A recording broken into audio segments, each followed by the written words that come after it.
Last class में क्या करवाया था तुमने? अरे रेडिएशन में कहाँ तक करवा दिया था? किरचॉफ में बता दिया था, good absorbers are good emitters, है ना? देखो परवॉस थ्योरी, परवॉस थ्योरी,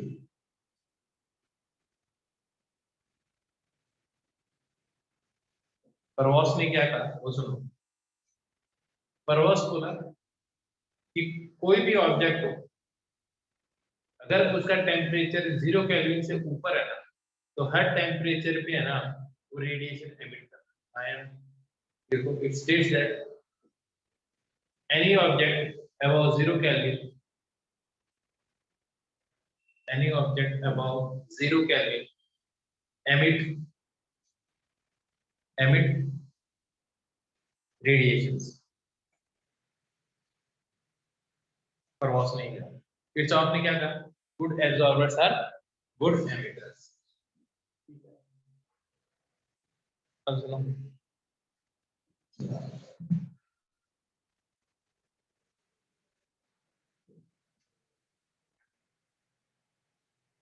एक ऑब्जेक्ट है, ठीक है, एक क्यूब ही मान लो किसी में, ब्लैक बॉडी है, इसका टेम्परेचर है T0, सराउंडिंग का टेम्परेचर है Ts, और मैं ये मान के चल रहा हूँ T0 is greater than Ts। तो नेट एनर्जी इससे बाहर निकल गई होगी, इसके अंदर आ रही है, बाहर निकल गई होगी, इसका टेम्परेचर ज्यादा, हीटर के साथ भी ऐसा ही होता है, आया है।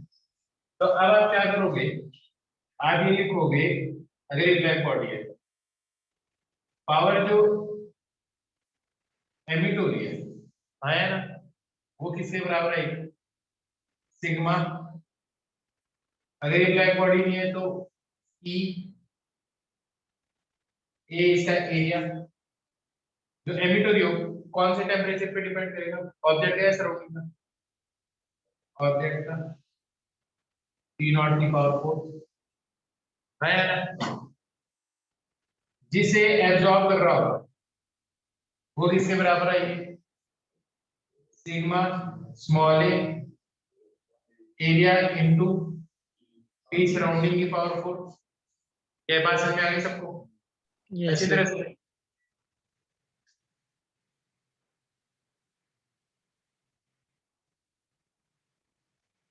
बात समझ आ गई। अब जिस नेट रेट से ये हीट रेडिएट कर रहा है वो किसके बराबर होगी? टी एमिट में से टी एम तो माइनस कर दो, तो इस नेट रेट से क्या कर रहा होगा? रेडिएट कर रहा होगा। सिग्मा ई और ए की वैल्यू लगभग लगभग क्या होती है? सेम होती है। किसने कही ये बात? मैंने तो कही थी, किरचॉफ ने, आया ना। सिग्मा ई बार निकाल दो, ए बार निकाल दो, ब्रैकेट में क्या आ जाएगा? T0 की पावर 4 माइनस टी सराउंडिंग की पावर 4। ये वाली समझ में आ गई? आया ना। या तो इतनी एनर्जी इसको इलेक्ट्रिक करंट प्रोवाइड कर ली, आया ना, तभी इसका एक टेम्परेचर मेंटेन रहेगा। कहीं ना कहीं से एनर्जी आनी चाहिए, तभी तो इतनी एनर्जी पर यूनिट टाइम निकल सकती है। हीटर के साथ ये तो प्रॉब्लम है, आया ना। लेकिन जैसे तुम हीटर का स्विच ऑफ कर देते हो तो इलेक्ट्रिकल एनर्जी आती है, तो भी क्या उसका टेम्परेचर ऊपर ही रहता है? क्या कॉइल का हीटर क्या होने लग जाता है? कम होने लग जाता है, फॉल होने लग जाता है, आया ना। क्योंकि नेट एनर्जी क्या कर रहा है? रेडिएट कर रहा है। क्या लॉजिक समझ में आ रहा है? ऐसा क्या होता है? पक्का? तो अगर ऐसा किया जाए तो या तो कांस्टेंट ऐसे एनर्जी का सोर्स आना चाहिए, तभी ये टेम्परेचर मेंटेन रहेगा। अब आप ये सोचो, आपकी बॉडी का टेम्परेचर कितना है? 37 डिग्री। और अभी सराउंडिंग का टेम्परेचर क्या है? कितना? 12-13। अभी मैं टेम्परेचर मेजर करूँ, 10 मिनट बाद में मेजर करूँ, टेम्परेचर सेम रहेगा या अलग होगा? बॉडी का सेम ही रहेगा। इसका मतलब कंटिन्यूअसली एनर्जी कुछ रेडिएट हो रही है, तो एनर्जी आ कहां से रही है? खाने से, केमिकल एनर्जी आया ना। ये बात समझ में आई है? तो अब ये डिपेंड कर सकता है कि एनर्जी का सोर्स हो सकता है कि करंट से भी आ सकता है, केमिकल से भी आ सकता है, आया ना। ये बात समझ में आई है? लेकिन अगर कहीं एनर्जी का सोर्स नहीं हो, अब तुम ये तो समझ ही गए कि अगर खाना नहीं मिले तो बंदा मर कैसे जाएगा। आया ना? ठीक है सर। हाँ सर रेडिएट वाला एक बार एक्सप्लेन करना। कौन सा? सर जो बॉडी हीट रेडिएट होती है। यार बॉडी हीट रेडिएट कर रही है, एनर्जी रेडिएट कर रही है ना। बॉडी का टेम्परेचर 37 है, सराउंडिंग का टेम्परेचर क्या है? सर 12। 12 है। तो 12 है तो फिर डिफरेंस हुआ ना, तो बॉडी धीरे धीरे ठंडी पड़ जानी चाहिए। ऐसे तो सराउंडिंग के टेम्परेचर के बराबर आ जानी चाहिए। तो टेम्परेचर के बराबर कब नहीं आएगी? जितनी एनर्जी रेडिएट हो रही है, आया ना, वो बॉडी को फिर से कहीं ना कहीं से एनर्जी मिल रही है उतनी। तो वो किससे मिल रही है? खाने से मिल रही है। आया ना? Yes sir. तो स्टोर्ड वो पैकेट्स इलेक्ट्रिक करंट मतलब। एटीपी से क्या बनते हैं? एडीपी। ये तो फिर बायो वाली बात आ गई, अपने को नहीं आती है। आया ना? इलेक्ट्रिक करंट से कैसे हो सकता है? तो इलेक्ट्रिकल एनर्जी ऐसे हो सकता है, अभी जैसे हीटर के अंदर एग्जांपल दिया मैंने, तो जो सर हीटर वाला ह्यूमंस में। एग्जांपल वो इलेक्ट्रिकल एनर्जी का ये एग्जांपल है बेटा। Sir humans. ह्यूमंस में इलेक्ट्रिक की जरूरत नहीं है। मैं तो ये बोल रहा हूँ किसी भी बॉडी का टेम्परेचर डिफरेंस मेंटेन रखने के लिए आपको एनर्जी चाहिए, वो चीज किसी भी फॉर्म से आती रहे। तो ये सोचा कि बंदे को एनर्जी देनी पड़ रही है हीटर से, करंट से। याद है समझ में आ गया? Yes sir. अब मान लो कि इस ऑब्जेक्ट का मास है ना m, इसका मास क्या है? तो m, इसकी स्पेसिफिक हीट है s। आया ना? स्पेसिफिक हीट क्या होगी? s। तो इसके टेम्परेचर डिफरेंस क्या आ जाएगा? dt। अभी कोई ना कोई टेम्परेचर, बाद में कोई ना कोई टेम्परेचर। ये क्या चीज है? Energy per unit time. ये क्या है? सिर्फ एनर्जी। इसको डिवाइड कर दो dt से टाइम इंटरवल में, तो ये पावर आ जाएगा। अरे यार ये पावर ही तो आ जाएगा। आया ना? बात समझ में आई नहीं? अब मैं थोड़ी सी चीज चेंज कर रहा हूँ, ये जो ऑब्जेक्ट का टेम्परेचर है ना, इसको टी कर रहा हूँ। क्यों? क्योंकि अब मैं ये नहीं मान रहा कि मैंने इसको करंट दे रखा है, कहीं से इसको एनर्जी मिलती जा रही है। इसका मतलब इसका टेम्परेचर क्या करता जा रहा है? फॉल करता जा रहा है। आया ना? बस ये जरूर मान के चलो T is greater than T S, तब तक फॉल करता जाएगा जब तक इस ऑब्जेक्ट का टेम्परेचर सराउंडिंग के बराबर ना हो। नहीं ये बात समझ पक्का? एक्सक्यूज ठीक मी है? सर ये एमएसडीटी क्या है सर? एमएसडीटी मास नहीं पढ़ा है? ये पढ़ा है फॉर्मूला यस सर। कैलोरीमीटर में, वही है। Okay sir. जब थोड़ा सा टेम्परेचर में लार्ज डिफरेंस है तो डेल्टा टी, स्मॉल डिफरेंस है तो dt, और हल्के से टाइम है तो dt बाई dt। तो ये चीज क्या है?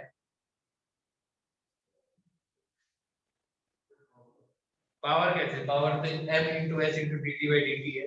ये क्या चीज है? Rate of change of temperature. आया ना? अगर चीज ठंडी हो रही है तो इसको क्या बोलोगे? Rate of cooling. अब समझ में आ गई बात? क्या बोलेंगे इसको? Rate of cooling. कई लोगों को कंफ्यूजन भी हो सकता है, उसका भी मैं जवाब दे देता हूँ। बॉडी का टेम्परेचर 37 है, सराउंडिंग का टेम्परेचर मान लो 50 डिग्री सेंटीग्रेड है। आया ना? तो अपनी बॉडी का टेम्परेचर बढ़ता जाता है, कम होता जा रहा है, और इस बार तो नेट एनर्जी की दरारी होगी, इंसिडेंट हो रही होगी। तो खाना खाने की जरूरत नहीं पड़ती क्या गर्मी में? है? पड़ती है। अब फिर से उल्टा सिस्टम है। फ्रिज को देखना, फ्रिज के अंदर सराउंडिंग से कम टेम्परेचर चाहिए ना, तो इलेक्ट्रिकल एनर्जी प्रोवाइड करनी पड़ती है ना। टेम्परेचर कम रखने के लिए भी इलेक्ट्रिकल एनर्जी की जरूरत पड़ती है। अगर सराउंडिंग का टेम्परेचर ज्यादा है तो फिर से खाने की जरूरत पड़ेगी गर्मी में। क्या बात समझ में आई है? आया ना? सराउंडिंग के रिस्पेक्ट में अगर लोअर टेम्परेचर मेंटेन रखना है तो भी एनर्जी की जरूरत है। सराउंडिंग के रिस्पेक्ट में ज्यादा टेम्परेचर मेंटेन करना है तो भी एनर्जी की जरूरत है। हाँ या ना? तो सबसे कम एनर्जी की कब जरूरत पड़ेगी? जब सराउंडिंग और आपकी बॉडी का टेम्परेचर से, तो आप होता है बड़ा आरामदायक टाइम। आया ना? आपको अच्छा भी फील होता है जब टेम्परेचर इसी के पास होता है 35 37। आया ना? इसके आसपास होता है, आपको प्लेजेंट करता है। नहीं ये बात समझे? आइए नहीं बताओ, आने दे दो। ठीक है, तो ये dt बाई dt किसके बराबर आएगा? Sigma e into A T की पावर 4 माइनस ds की power 4 divided by mass into आया। अब ये बताओ इसका टेम्परेचर बढ़ेगा या घटेगा? ये घटेगा ये टेम्परेचर, हाँ या ना? ये टेम्परेचर क्या हो रहा है? घट रहा है, तो फाइनल टेम्परेचर क्या होगा? कम होगा। इनिशियल टेम्परेचर क्या होगा? ज्यादा होगा। तो ये चीज नेगेटिव आएगी या पॉजिटिव आएगी? पॉजिटिव कैसे आएगी यार? पहले टेम्परेचर 50 था, बाद में 40 हो गया, तो फाइनल माइनस इनिशियल करके आएगा। तो यहाँ पे इसके साथ में तो माइनस का साइन लगा सकता है। इसका मतलब ये क्या चीज होगी? रेट ऑफ कूलिंग को क्या बोलते हैं? Rate of. यहाँ तक समझ में आ गया? इतना मिटा दो, इतना मिटा दो, तो जल्दी लिखो।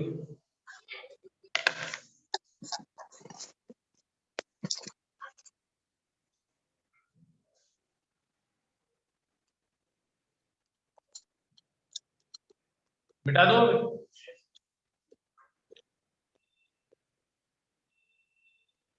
अगर मैं ये चीज कहता हूँ कि ऑब्जेक्ट का टेम्परेचर सराउंडिंग के टेम्परेचर में बहुत ज्यादा डिफरेंस नहीं है, बहुत ज्यादा मतलब ऐसे नहीं है कि ऑब्जेक्ट का टेम्परेचर है 5000 केल्विन और सराउंडिंग का टेम्परेचर है 400 केल्विन, बहुत लार्ज नहीं है। अगर लार्ज नहीं है तो मैं बताऊं लार्ज नहीं है का मतलब क्या है? जैसे मान लो इसका टेम्परेचर हो गया 50 और सराउंडिंग का टेम्परेचर हो गया 30, इसको लार्ज नहीं मानते। क्या नहीं मानते इसको? लार्ज नहीं मानते। समझ में आ गया मेरे को? ठीक है, तो इसी के चलते चलते क्वेश्चन, सिंपल क्वेश्चन। ये ऑब्जेक्ट इसका टेम्परेचर 10 डिग्री सेंटीग्रेड है, तो इससे पावर रेडिएट हो रही होगी। पावर रेडिएट कौन से पावर पे डिपेंड करती है? टेम्परेचर के वोट पावर पे। अगर मैं इसका, तो इसमें से एनर्जी निकल पर सेकंड पी नॉट निकल रही, तो अगर इसका टेम्परेचर में 20 डिग्री सेंटीग्रेड कर दूं तो अब इसमें से कितनी एनर्जी रेडिएट हो रही है पर सेकंड? टेम्परेचर क्या हो गया है? 10 से 20 हो गया है, हाँ या ना? तो कितनी बढ़ जाएगी? पहले पी नॉट पावर था, कितना पावर निकल रहा होगा? ऑब्वियस सी बात है, कितना निकलेगा? 60 निकलेगा। क्यों? P is proportional to P की पावर 4 है ना, हाँ है ना? तो तुम बोल रहे हो 16 टाइम्स P नॉट होना चाहिए, हाँ है ना? ये बात एकदम गलत है। पूछो क्यों है? तुम्हें लग रहा है टेम्परेचर 2 गुना हो गया? लग रहा है नहीं लग रहा? ये है 283 केल्विन, ये है 293 केल्विन, क्या हो गया टेम्परेचर 2 गुना? क्या होगा टेम्परेचर 2 गुना? जब पहले ही बता दिया कि यार इस फॉर्मूले के अंदर जो टेम्परेचर हो किसमें होना चाहिए? केल्विन में। तो डिग्री सेंटीग्रेड में तो तुम्हें 2 गुना दिख रहा है, पर एक्चुअली में 2 गुना है नहीं एब्सोल्यूट टेम्परेचर में। आगे मेरी बात समझ में? तो ये गड़बड़ कभी भी मत करना, ठीक है? क्योंकि मेरे को पता था तुम ये गड़बड़ करोगे, इसलिए मैंने पहले ही बता दिया। ठीक है, अब मिटा दो इसको। चलो ठीक है, ये तो लॉजिक समझ में आई क्या? ये तो मैंने ऐसे ही बता दिया, बताने वाली बात थी नहीं, लेकिन मेरे को तुम पे कॉन्फिडेंस था इसलिए बता दिया। आई आधा तो बात समझ में आ गई? ठीक है, तो टेम्परेचर हमेशा किसमें पुट करना है? ठीक है, तो 5 डिग्री से अगर 10 डिग्री हो जाए तो 2 टाइम्स होगा, नहीं हुआ ना? तब तो बस याद रखना है, किसी गड़बड़ मत करना, ठीक है? लोग जनरली बहुत बड़ी गड़बड़ करते थे। तो अब बताओ मेरे को, अब तुम्हें लग रहा है, पहले तुम्हें लगा यार 30 और 60 तो बहुत डिफरेंस है, अब डिफरेंस ज्यादा लग रहा है? अब नहीं लग रहा है ना? तो सेल्सियस के हिसाब से नहीं देखना आपको डिफरेंस, किसके हिसाब से सोचना है? केल्विन के हिसाब से सोचोगे तो सही रहेगा। आया ना? अब तो ठीक है ना? 80 और 30 कोई बहुत ज्यादा डिफरेंस नहीं है, ठीक है? अब तो माइनस dt बाई dt को हम बोलते हैं रेट ऑफ कूलिंग,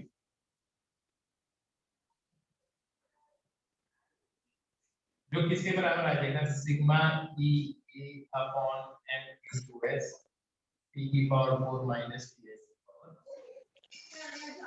अभी पूरी टाइम नकुल माइक ऑफ रखा कर जब कुछ पूछना नहीं हो। हाँ अब देखो यहाँ तक तो समझ में आएगा सबको। इसको हम क्या बोलते हैं, इसको बोलते हैं rate of cooling. Minus angle of temperature fall हो रहा है आया, और प्लस आ जाए तो इसका मतलब रेट ऑफ हीटिंग आया। ये तो कोई कांस्टेंट ही होगा। इसको मैं ऐसे लिख सकता हूँ यार, चलो मैं इस पूरे को कैपिटल से लिख दूं, कोई दिक्कत है, कांस्टेंट ही तो है यार कुछ ना कुछ। इसको ऐसे लिख सकता हूँ,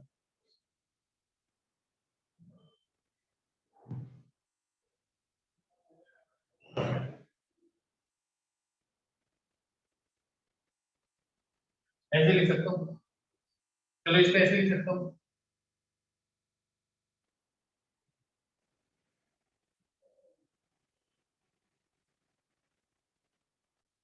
ऐसे लिख सकता हूँ आया ना। अगर मैं ये कह रहा हूँ P is close to Ts, ऐसे समझना, क्योंकि मैंने कहा डिफरेंस फॉर्मूला कैलकुलेट के अंदर देखो आया। तो ये बात बताओ, ये वैल्यू और ये वैल्यू का सम करूं तो लगभग 2 टाइम्स Ts कर दूं इसको आया ना। ये वैल्यू और ये वैल्यू को भी 2 टाइम्स Ts स्क्वायर कर दूं, कोई प्रॉब्लम इसमें? तो ये क्या आ जाएगा,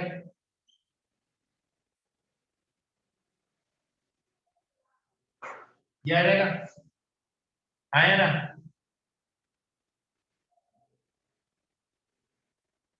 समझ आई बात? इसको इसके नीचे ले जाओ, इतना कांस्टेंट मिल जाएगा कि, क्योंकि सराउंडिंग का टेम्परेचर थोड़ी चेंज होता है। जैसे तुमने एक कप गर्म पानी का लेकर आए, चाय का लेकर आए, ऐसा थोड़ी कि कप ठंडा हो जाता है कमरा गर्म हो जाता है। सराउंडिंग के टेम्परेचर में कोई चेंज नहीं मान रहे आया। तो ये क्या आ जाएगा, लगभग T माइनस Ts आ जाएगा आया। इसी को हम बोलते हैं Newton law of cooling. Newton law of cooling क्या कहता है? Newton law of cooling states that the rate of fall of temperature of a object is directly proportional to difference of the temperature of the object and the surrounding if the temperature difference is not very large। आया। अब ये वाला approximation क्यों मान पाए, क्योंकि जब हम ये मान लें कि दोनों का टेम्परेचर डिफरेंस बहुत लार्ज है तो लगभग सेम मान के सॉल्व आया। पहले ये लिख लो पूरा।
देखिए अभी कुल न्यूटन लॉ ऑफ कूलिंग अब क्यूब सर, बताता हूं है क्या। हाँ बोलो। सर ये 3ts क्यूब कैसे आया? अरे मैंने t equal to 2s equal नहीं लिखा, वो इक्विवेलेंट लगभग लगभग बराबर है। अगर इक्वल ही होगा तो फिर क्वांटिटी होगी कोई चीज, वो इक्वल का साइन लगा है तुम्हें।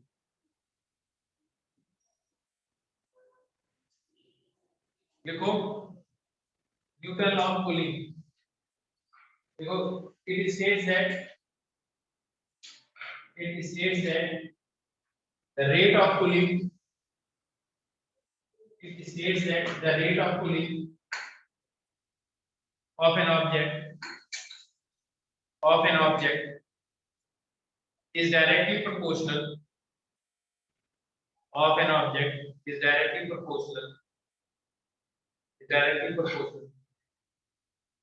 to the temperature difference of object and the surrounding, is directly proportional to the temperature difference of the object and the surrounding. If temperature difference is not very large,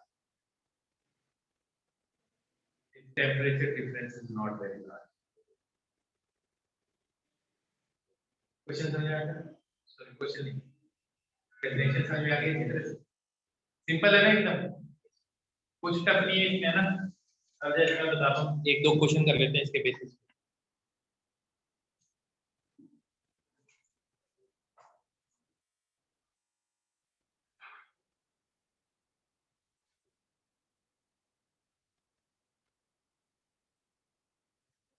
और अब ये मान के चलेंगे सराउंडिंग का टेम्परेचर इंक्रीज नहीं कर रहा है, अभी बता दिया तुम्हें। मान लो एक ग्लास है वाटर, सब्जियों के अंदर गर्म पानी पीना चाहिए, ठीक है, इसका टेम्परेचर है मान लो 50 डिग्री सेंटीग्रेड, इसका टेम्परेचर 50 से 40 डिग्री सेंटीग्रेड हो जाता है कितने टाइम के अंदर? 5 मिनट्स में। आया ना? आपको बताना है इसका टेम्परेचर 40 डिग्री से 30 डिग्री सेंटीग्रेड कितनी देर में हो जाएगा? टेम्परेचर ऑफ सराउंडिंग इज कितना मान लें? 20 डिग्री सेंटीग्रेड। जब भी ठंडा होगा this is temperature of surrounding, तो ये वाला टाइम निकालना।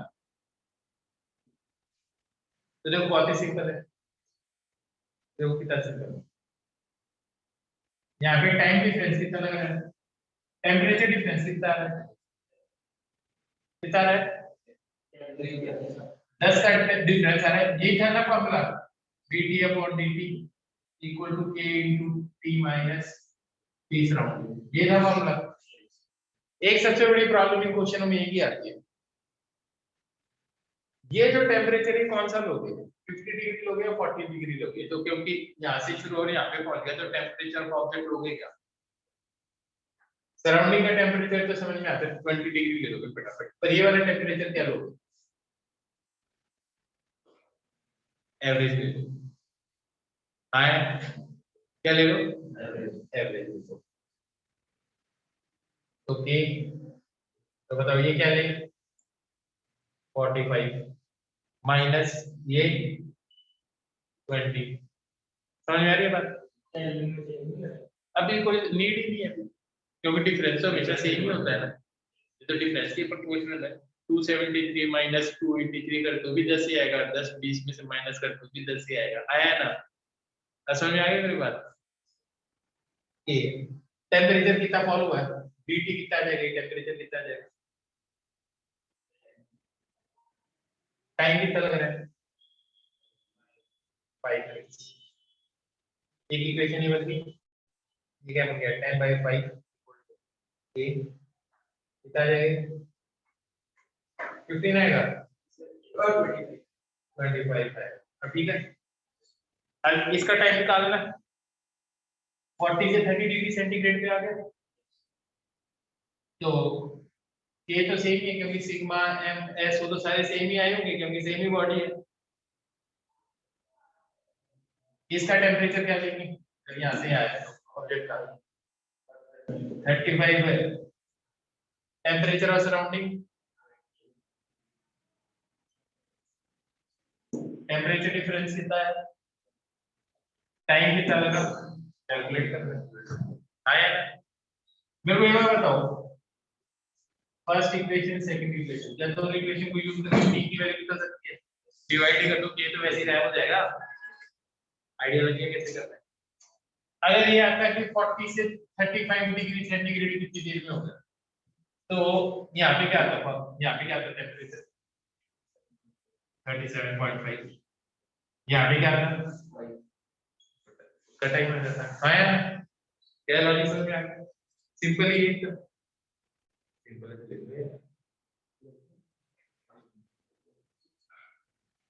समझ में आ गया प्रॉब्लम कैसे सॉल्व करनी है?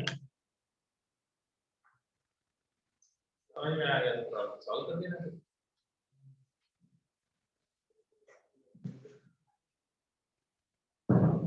यार ये बता T square plus T square क्या बनेगा 2t स्क्वायर। गलत लिख दिया मैंने, उसके अंदर 3 नहीं बनेगा 2t क्यूब बनेगा शायद, जो डेरिवेशन करवाई थी मैंने। 2t बनेगा ना, 2t क्यूब बनेगा उसमें बेटा, 3t क्यूब नहीं बनेगा, 2t क्यूब ही बनेगा।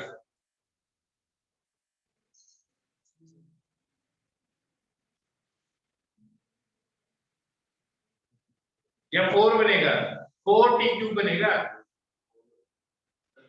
4 बनेगा।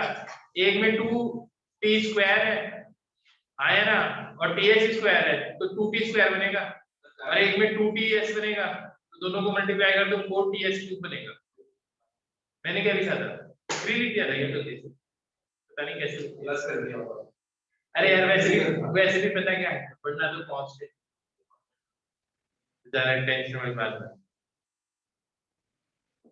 कोई बच्चा बता रहा है कि आंसर 5 सेकंड है, तुम सबके लिए सॉल्व कर सकते हो, जनरल अप्रोच पता चल गई कैसे सॉल्व करना है, पर ये जनरल अप्रोच कई बार फेल हो जाता है। ठीक है, अब एक और तरीका बता देता हूँ सॉल्व करने का, जो कि तुमसे होगा नहीं, ठीक है, लेकिन बता देता हूँ, ठीक है।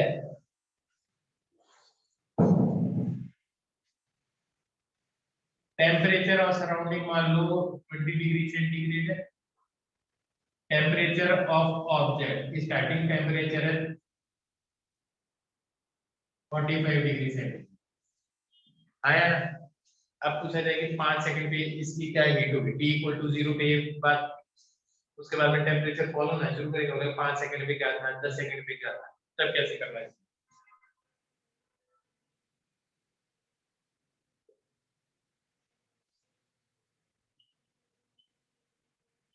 ये टेम्परेचर मैंने क्या लिया इसका, किसी भी टी टाइम पे इसका टेम्परेचर मान लिया आया, टी इक्वल टू 0 पे इसका टेम्परेचर कितना था ऑब्जेक्ट का 45।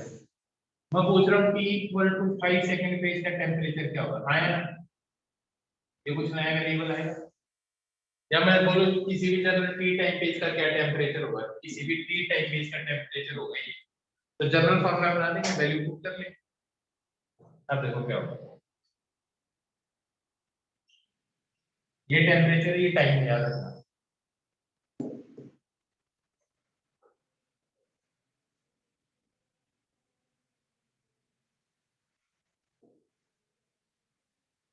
ओके, कोई प्रॉब्लम नहीं है। मेरे को पता है तुम भूल गए, लेकिन फिर भी बता रहा हूँ खुश करने के लिए। इंटीग्रेट कर दो, 0 टाइम पे टेम्परेचर क्या था, टी नॉट जो 45 डिग्री था, पुट कर सकते हो। टी टाइम पे टेम्परेचर क्या हो जाएगा, टी या फिर टी डैश मान लो, जो भी बोलना चाहो, है ना, कि टी टाइम पे टी डैश है, इसका इंटीग्रेशन क्या होता है, यही आएगा। Upper limit minus lower limit put करोगे तो ये क्या बन जाएगा, और इधर क्या बन जाएगा, माइनस ए इंटू टी बन जाएगा। लिमिट पुट कर दो टी नॉट से लेकर टी एस तक, या टी डैश तक, आया ना। अब इसको सीधा सॉल्व करोगे तो ये क्या बन जाएगा, T dash minus T S upon T not minus T S, ये आ जाएगा, आया ना, log at the basis train के पास चला जाता है। Upper limit minus lower limit करोगे तो ये ऐसा बन जाएगा,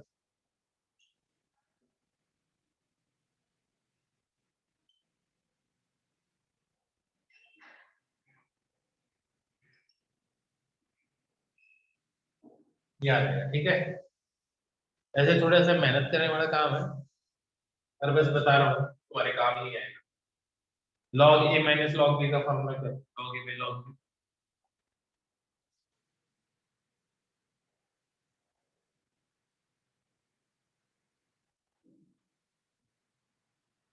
ठीक है, लॉग सीधा e की पावर समथिंग ऐसा बनता है, तो मेरे हिसाब से t डैश की वैल्यू आ जाएगी।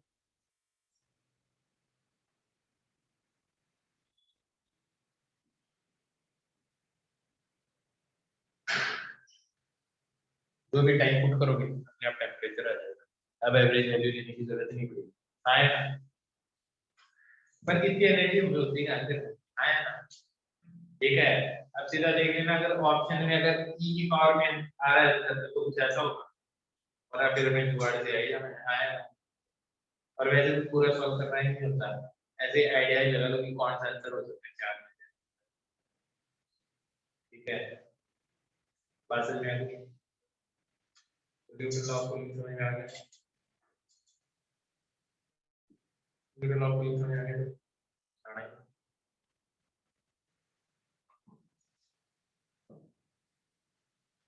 इतना लिख लो, नहीं लिखना रहने दो।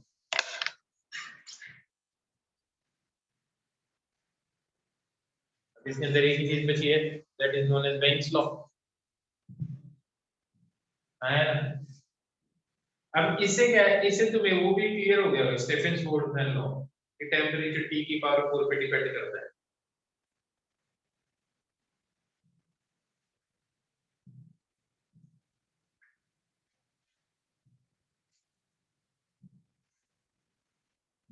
बिठा दो इसको, दिख रहे हो।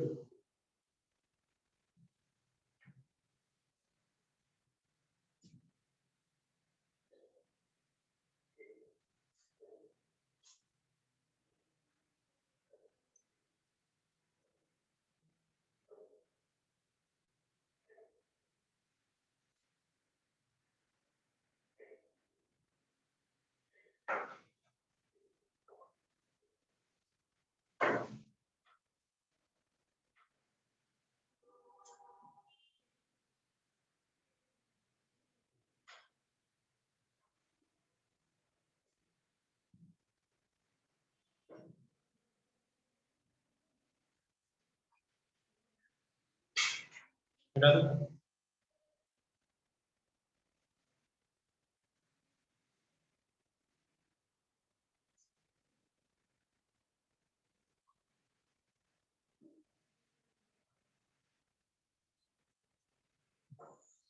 क्लास को ज्वाइन कर लो, एक बार क्लास को ज्वाइन कर लो।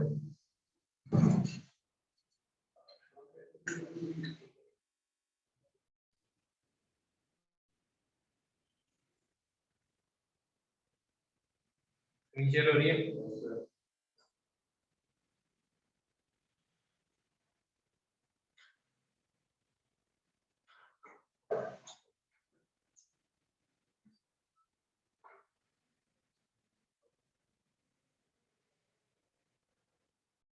हाँ। किसी चीज का अगर टेम्परेचर बहुत कम हो, देखो टेम्परेचर अगर बहुत कम हो तो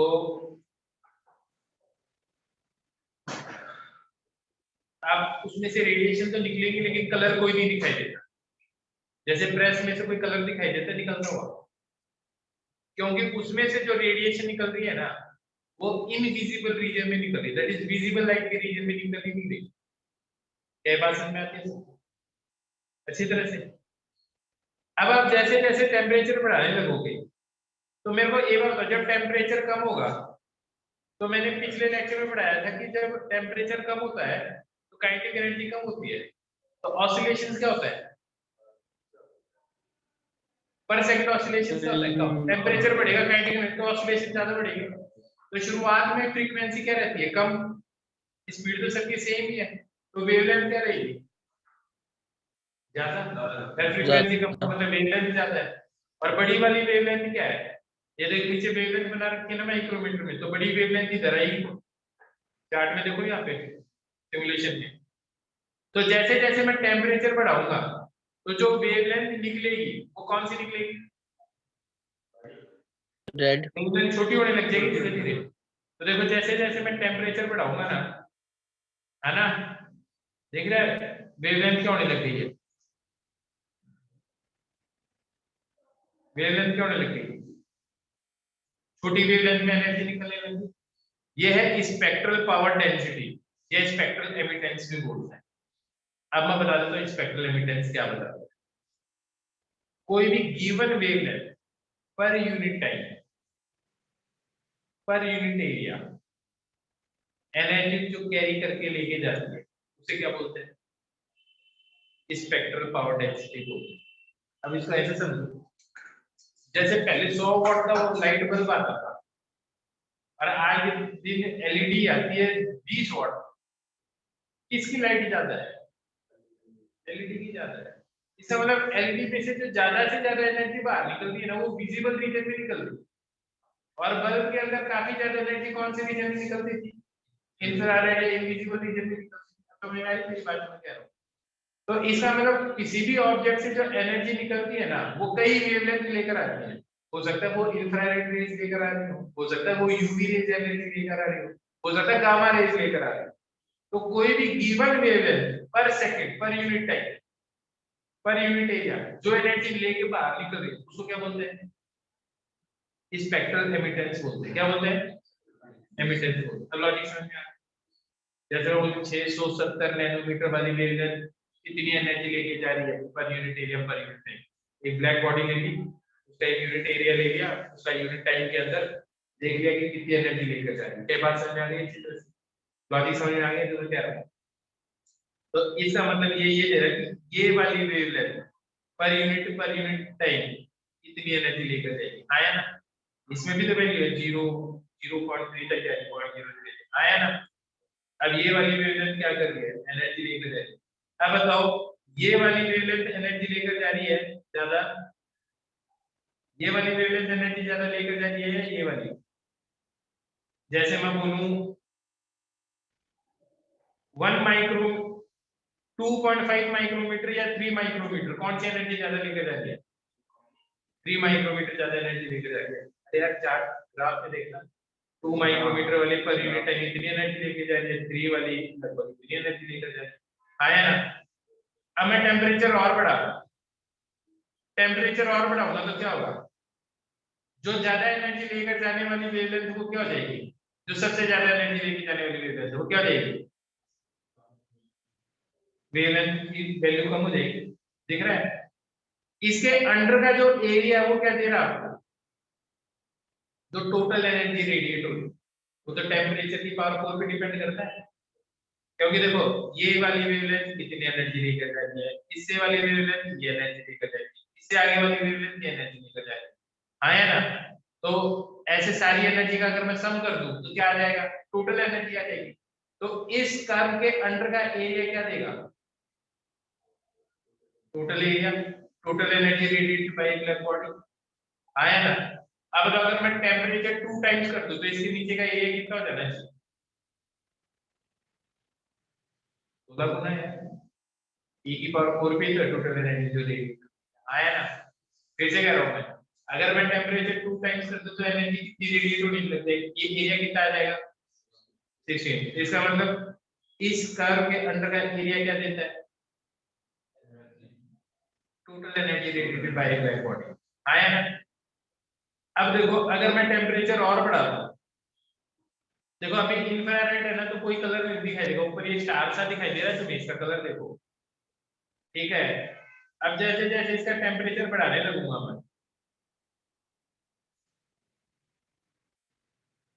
तो देखो जैसे जैसे मैं टेम्परेचर बढ़ाने लग रहा हूँ तो जो सबसे ज्यादा एनर्जी कैरी करके लेके जाने वाली वेवलेंथ है उसकी वेवलेंथ कम होती जा रही है। देखो थोड़ा सा टेम्परेचर और बढ़ा तो 1.656 से और कम हो जाएगी। हाँ है ना? और बढ़ाओ तो और कम हो जाएगी। क्या लॉजिक समझ में आ रहा है? तो अभी जो टेम्परेचर है ना वो बढ़ तो रहा है लेकिन अभी रेंज किसके अंदर है? विजिबल रीजन में देखो बहुत ज्यादा एनर्जी रेडिएट की होगी, थोड़ी बहुत आ रही है। देखो ये रेड कलर वाला इतना सा पोर्शन है तो देखो कुछ रेड रेड कलर का दिखाई दे रहा ऑब्जेक्ट। आया ना? जैसे आग में चाकू को गर्म करो तो पहले रेड रेड कलर का दिखाई दे ठीक है। अब अगर मैं टेम्परेचर और बढ़ाऊं तो देखो अब लाइट बल्ब की तरफ जाएगा, ये आया ना।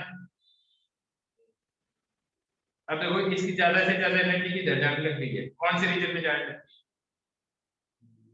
विजिबल रीजन के अंदर जाने लगी ज्यादा से ज्यादा एनर्जी, आया ना। ये आपका बल्ब आ गया, कुछ इस कलर का चल रहा था, ये तो टाइप का आया ना। इसकी क्या खास बात है, अभी देखो सबसे ज्यादा कौन सी एनर्जी निकल रही है, रेड वाली, फिर येलो वाली, फिर वॉयलेट वाली। अभी वॉयलेट बहुत कम है, आया ना। अभी वॉयलेट क्या है, बहुत कम है। मैं टेम्परेचर और बढ़ा दूं, टेम्परेचर और बढ़ाऊंगा तो देखो अभी एक येलो कलर का हो गया, पहले रेड रेड और फिर येलो येलो कलर का। अब और बढ़ा रहा हूं तो क्या होता जाएगा ये इसका कलर,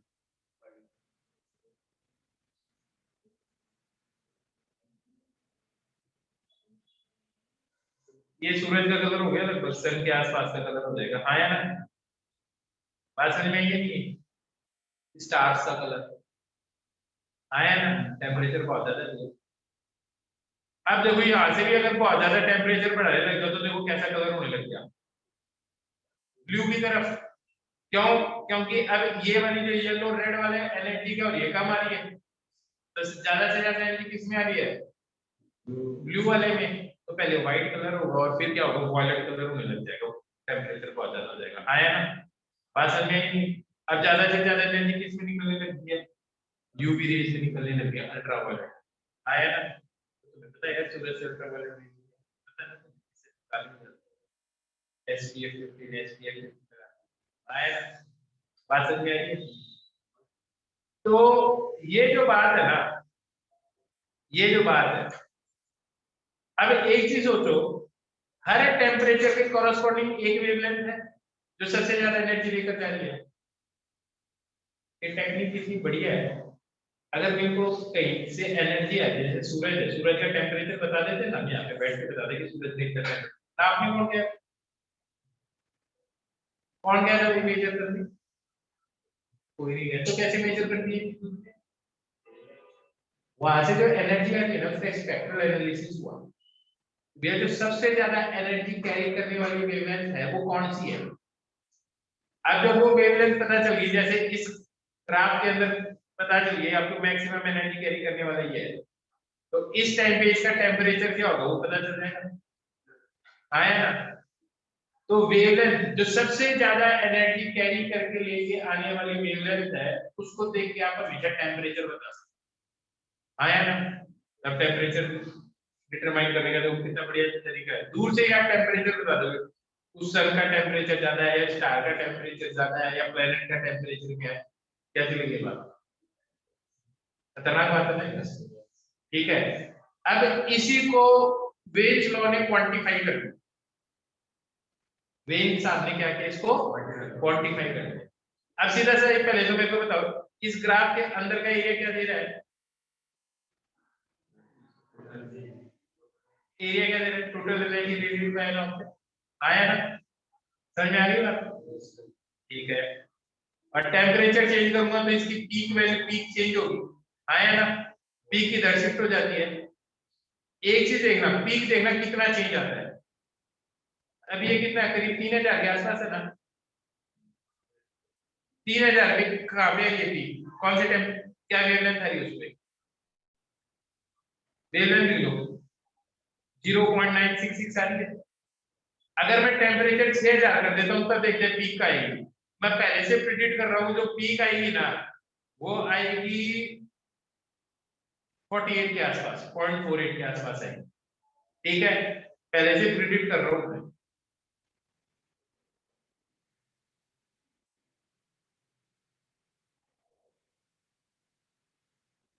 आ रही है 0.48 के आसपास, आया ना, ये तो प्रिडिक्ट किया था मैंने, आया ना। तो इसका मतलब ये सीधा यूनिवर्सिटी पर पूछना, टेम्परेचर ट्वाइस करोगे तो मैक्सिमम एनर्जी कैरी करने वाली वेवलेंथ क्या हो जाएगी, आधी हो जाएगी। तो टेम्परेचर अगर तुम 5 टाइम्स कर दोगे तो मैक्सिमम एनर्जी कैरी करने वाली वेवलेंथ क्या हो जाएगी, 1/5 हो जाएगी, आया। ये लॉजिक समझ में आ गया पक्का, मेरे को लगता है तुम्हें समझ में भी आया ये थोड़ा बहुत, है ना।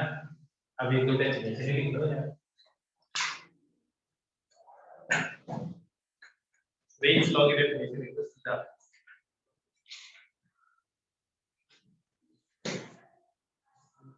अब मैं तुम्हें एक बात बता देता हूँ, मोस्ट ऑफ द क्वेश्चंस में तुम सुन लो भैया, मोस्ट ऑफ द क्वेश्चंस में कभी भी टेम्परेचर नहीं दिया, वो पावर को यूज करेगा। अब तुम बोलोगे इसमें तो टेम्परेचर है, वो वेन्स लॉ से वो बोल देता है कि इस वेवलेंथ, ये वाली वेवलेंथ को मैक्सिमम एनर्जी कैरी करती है, तो उससे आपको पहले ऑब्जेक्ट का टेम्परेचर निकालना, फिर पावर का फॉर्मूला लगाना। ठीक है, 10 में से 8 क्वेश्चन में यही करवाता है, इसको अप्लाई करवा दो। देखो वेन्स लॉ, देखो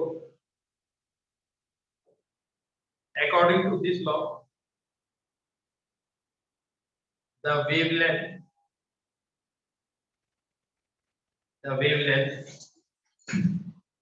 ऐसे लिखना लैम्डा है, ठीक है, वेवलेंथ, उसके बाद में ये ऐसे लिखो लैम्डा ब्रैकेट के अंदर of maximum intensity of emission of black body radiation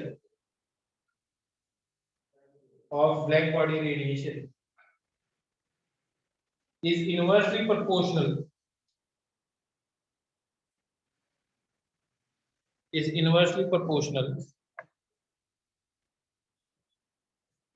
to absolute temperature bracket में ऐसे लिख देता है कि absolute temperature T of a black body lambda is proportional to 1 by T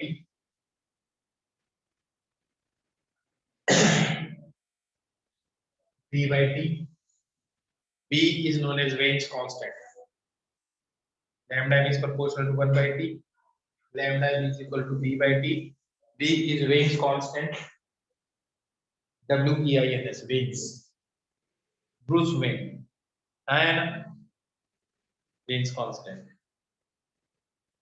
Rain's constant है। इसकी वैल्यू कितनी होती है? 2.892 10 की पावर माइनस। यूनिट क्या होगी इसकी? ये तो मीटर होगा, ये केल्विन होगा, मीटर केल्विन होगा, आया ना? Excuse me sir, yes sir ये बी की वैल्यू लिखी हुई है सर, ना, बी की वैल्यू नेक्स्ट कांस्टेंट की वैल्यू लिखिए B. Okay sir.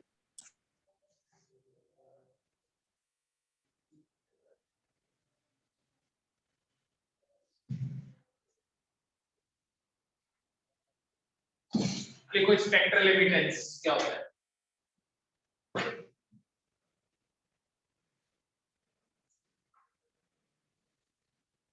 Spectral एमिटेंस,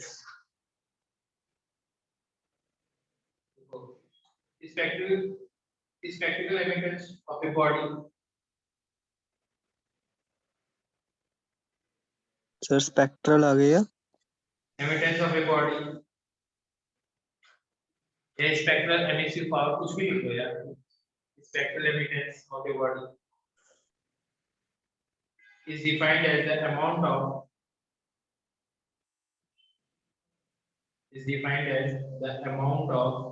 radiant energy emitted per unit time,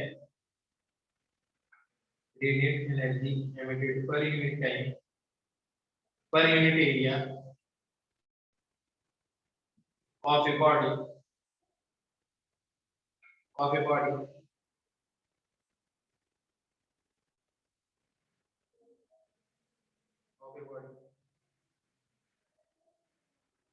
carried by given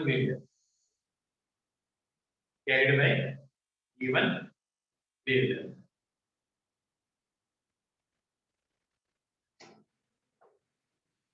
बस ठीक है। चैप्टर की रीडिंग लगा लेना, कुछ नहीं समझ आया वो पूछ लेना, क्वेश्चन कर लेना HCV से।